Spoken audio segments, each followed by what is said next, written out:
Character-wise, there's not really anything worth mentioning except for the two. The female lead, Dale, I cannot recall the lady's name who plays her. She's cool. I mean, I think she's probably, her and John Carradine's character are probably the two characters that were convincing to me at all. Like, the only people that even seemed to really try. A funny story about her, though, is she only agreed to play in the movie if it wouldn't be played in California.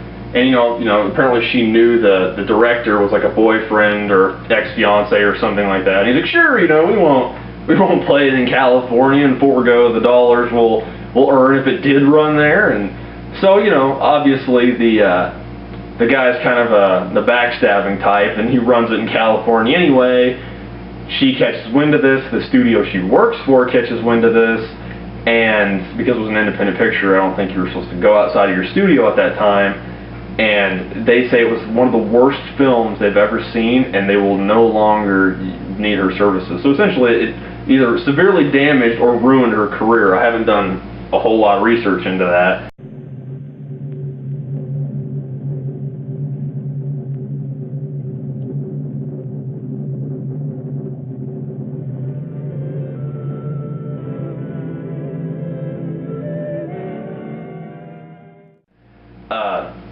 And then John Carradine's character, John Carradine is actually the father of David Carradine, who went on to play, in the various kung fu films and series, and, Kill Bill, for those people who might not know, he was Bill in Kill Bill.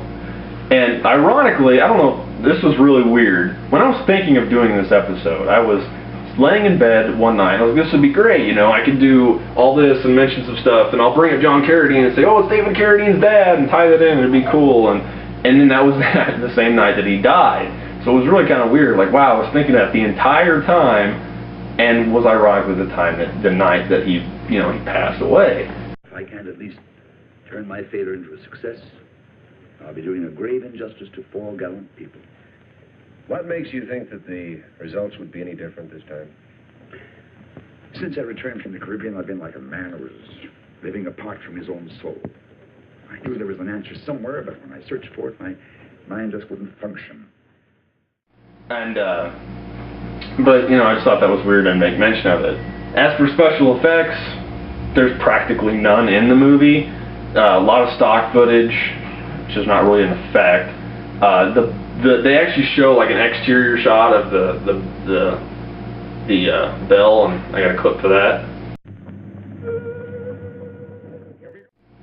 But it's too small. Like they'll have like full-size people walking by it, and it's clearly way too small to fit 4 people in. Like, the exterior shots are huge. There's just massive rooms, and like this massive room, and there's like 4 people freely moving around. But again, budgetary or monetary problem, I imagine. And there wasn't a monster in this movie, so it kind of sucks, which let me down, which is kind of like the point of this review series. You don't call it Kaiju Movie Review and don't have movies that have monsters in them, or at least an alien. But no, there was 5 seconds of a Komodo dragon stock footage, or not Komodo dragon, but a monitor lizard stock footage.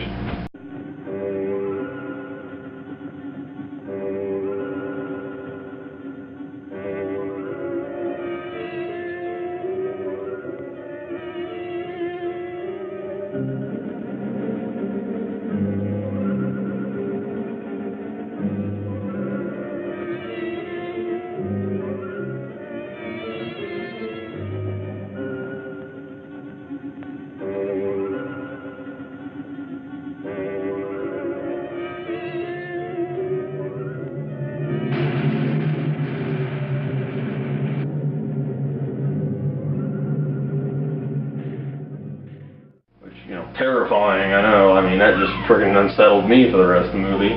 But generally, all in all, I would only give this movie a 1 out of 5. This is probably the lowest I've given any film. There's not enough substance to it. It's just a lot of people kind of talking amongst themselves, and you know, it's kind of cool because it adds to the realism, I guess, but it's just boring. They don't do anything. It's just people wandering around small caves for hours, and it's not exciting. There's no world to it. It should have been The Incredible Petrified Caves, underwater, and that should have been the entire title, and then that would have summed it up for me. It would have lied to me. But, no, I wouldn't watch this movie unless you absolutely had to. It's not really a recommendation. I got it in this 20 movie bulk pack. They don't, I don't believe it's in its own individual DVD case. If it is, it'd probably be $1. It's free domain. It's public domain movie. I could show you the entire thing if I felt like it, but I'm not going to do that. But I say check it out if you absolutely think you really need to see this. And I'm serious. If you really think you need to see this, watch it. But if not, everybody it's just best to stay away. So that'll be this week's episode, and hope you guys enjoyed it, and I'll look forward to seeing you guys again soon. Take care.